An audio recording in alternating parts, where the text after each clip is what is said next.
경찰 병력으로 국회를 봉쇄하고 국회의원들의 출입을 막아서 국회 권능 행사를 불가능하게 했던 이 12.12 반란은 내란입니까 아닙니까? 이건 내란죄 맞습니다. 어제 그러면 12월 3일에 경찰이 했던 동일한 행위는 내란입니까 아닙니까? 여기에 해당된다고 생각하지 않습니다. 내란입니다.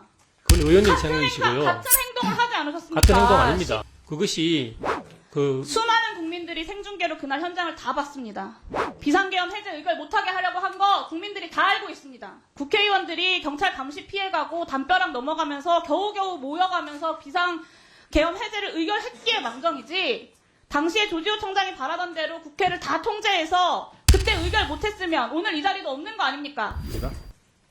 네, 조지호 청장에게 묻겠습니다. 국회를 병력으로 봉쇄하고 국회의원들의 출입을 금지해서 국회 권능을 불가능하게 한 것은 형법 87조 내란의 죄이고 91조 국헌문란에 해당합니다. 저는 입법권자로서 그렇게 해석하는데요. 조지호 청장님 동의하십니까? 예, 아니오로 답변해 주세요. 거기에 대해서는 동의하지 않습니다. 동의하지 않으신다고요? 네. 근데 그거는 사법적인 법에 판단이 그렇게 나와 있습니다. 그게 사법적인 판단이 판단 제가 대법원 영역입니다. 판례도 말씀드릴게요. 대법원 96도 3376 국회의사당 점거 폐쇄 등 일련의 행위는 강압에 의하여 헌법기관의 권한을 침해하거나 배제함으로써 권능 행사를 사실상 불가능하게 한 것이므로 국헌문란에 해당한다라는 전원합의체 판결. 12.12 군사반란입니다. 국회를 병력으로 봉쇄하고 국회의원들 출입을 금지해서 국회 권능 행사를 불가능하게 한 바 내란죄이고 국헌문란죄이다. 대법원 판결입니다. 다시 묻겠습니다. 경찰 병력으로 국회를 봉쇄하고 국회의원들의 출입을 막아서 국회 권능 행사를 불가능하게 했던 이 12.12 반란은 내란입니까 아닙니까? 이건 내란죄 맞습니다. 어제 그러면 12월 3일에 경찰이 했던 동일한 행위는 내란입니까 아닙니까? 저는 저희들이 한 행위가 여기에 해당된다고 생각하지 않습니다. 내란입니다. 그건 의원님 생각이시고요. 같은 행동을 하지 않으셨습니까? 같은 행동 아닙니다. 12.12 군사반란은 내란이고 국헌문란이라고 대법원이 판결을 했습니다. 그리고 그 이유가 바로 이틀 전에 이곳 국회에서처럼 군경이 국회의원의 헌법적 기능을 가로막는 행태를 보였기 때문에 내란이라고 판단을 한 겁니다. 그것이 민주공화국 대한민국이 합의한 사법정의입니다. 청장님. 그리고 12월 3일에 동일한 내란의 범죄가 다시 한번 발생한 겁니다. 대한민국에서. 근데 지금 이곳 국회에서 경찰의 책임자라는 분이 다 그것을 부정하는 겁니다. 본인들이 12월 3일에 했던 행동들 뿐만 아니라 대한민국 사법부의 판결에 대해서도 부정하시는 겁니다. 청장님 지금. 저는 사법부의 판단을 부정한 적이 없습니다. 사법부의 사법부의 판단에 기초해서 볼 때 저희들이 지난 12월 3일 날 경찰권 행사가 내란죄에 해당하지 않는다고 말씀드리는 겁니다. 반헌법적인 공권력 행사에 대해서 공부하지도 않고 반성하지도 않고 그것에 따라서 경찰이 민주경찰이 되기 위한 노력도 하지 않는다라는 것입니다. 경찰에서 제출한 보고자료도 참 가관인데요. 23시 37분 국회 출입 통제, 포고령 확인 후에 국회 출입 통제 하셨습니다. 이것을 아까 보고하실 때도 포고령 1호에 따라서 그렇게 했다라고 하셨어요. 대한민국 경찰이 따라야 하는 것이 헌법과 법률입니까? 아니면 권력자의 지시사항입니까? 당연히 헌법과 법률입니다. 그렇죠. 근데 12월 3일 밤에 윤석열 대통령이 계엄령 선포하고 나서 계엄법 살펴보셨습니까? 예. 계엄법 어디에도 국회의 정치활동을 금지할 수 있다고 나오지 않습니다. 필요한 때에는 집회 결사 또는 단체 행동에 대하여 특별한 조치를 할 수 있다고 해놨습니다. 도대체 그날 군사상에 무슨 필요가 있었길래 정치적 활동 자체도 제약하고 정치적 결사, 집회, 시위를 제한합니까? 무엇이 필요하다고 하는지 계엄사로부터 들은 이유 있으십니까? 설명 들으셨습니까? 계엄사로부터 요청이 있었습니다. 아니요, 설명 들으셨냐고요. 필요가 있으면 이렇게 할 수 있다는 것이 조항인데 어떤 필요가 있다고 설명을 들으셨냐고요. 계엄사로부터 요청이 있었고 헌법과 계엄법에 따라서 발령된 계엄입니다. 했다라는 네. 말씀이신 거죠? 지시가 있었기 때문에 100번 양보해서 저기 어디에 국회에 정치활동을 금지할 수 있다고 나와 있습니까? 그 포고령은 위헌이고 위법한 거예요. 그리고 위법하고 위헌적인 지시를 따른 부하 직원에 대해서도 대법원에서 위법성이 조각되지 않는다라는 판결을 이미 여러 차례 했습니다.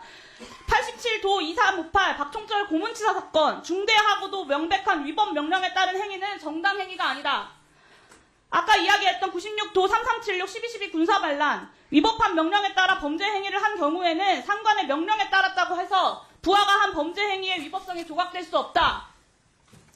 이 포고령 자체가 위법하고 위헌하다는 것이고 그것에 따라서 지침을 이행했다라고 말씀하시는 경찰청장의 지난 12월 3일의 행태가 위법하지 않다고 말할 수 없다는 거예요. 마지막으로 묻겠습니다.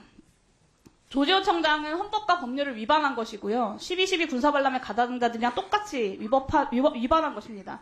12월 3일 밤 왜 국회를 막아야 했습니까, 경찰이? 그건 조금 전에 제가 말씀드린 그대로입니다. 지시가 있었기 때문에 그랬다. 이유는 모르겠다. 계엄 상황에서 계엄 사령관의 요청이 있었고. 그러니까요. 요청이 네. 있고 지시가 있어서 그냥 그것을 수행했다라는 것이잖아요. 그것이 수많은 국민들이 생중계로 그날 현장을 다 봤습니다. 비상계엄 해제 의결 못하게 하려고 한 거 국민들이 다 알고 있습니다. 국회가 비상계엄 해제 의결하기 전까지 경찰은 국회 출입통제 풀지 않았어요. 국회의원들이 경찰 감시 피해가고 담벼락 넘어가면서 겨우겨우 모여가면서 비상계엄 해제를 의결했기에 망정이지 당시에 조지호 청장이 바라던 대로 국회를 다 통제해서 그때 의결 못했으면 오늘 이 자리도 없는 거 아닙니까? 저도 여기 있는 다른 야당 의원들도 그리고 표결에 동참하려고 했던 여당 의원들도 이재명 대표도 한동훈 대표도 그리고 입법부의 수장인 국회의장까지 한 명 한 명 다 잡혀갔을 겁니다. 포고령에 따르면 처단한다고 되어 있어요. 읽어보셨죠? 읽어보셨죠? 예. 청장님 그 포고령에 나와 있는 처단이 무슨 뜻인지는 알고 그 포고령을 이행하신 겁니까? 처단이라는 말이 무슨 뜻인지 알고 하셨습니까? 그 처단이 어떤 구체적인 의미를 가지는지는 법적인 근거도 없는 조항이죠. 네. 그리고 좀 더 살펴봐야 되는 겁니다. 일반적으로 쓰일 때 사람의 목숨을 가져가는 걸 이야기하죠. 형법 87조 2호 모의에 참여하거나 지휘하거나 그 밖의 중요한 임무에 종사한 자는 사형, 무기징역 또는 5년 이상의 금고에 처한다. 조지호 청장은 내란죄에 가담한 겁니다. 12.12 군사반란 때 정확하게 여기 있는 경찰들이 한 짓과 똑같은 내란의 죄를 저지른 사람들 다 감옥 갔습니다.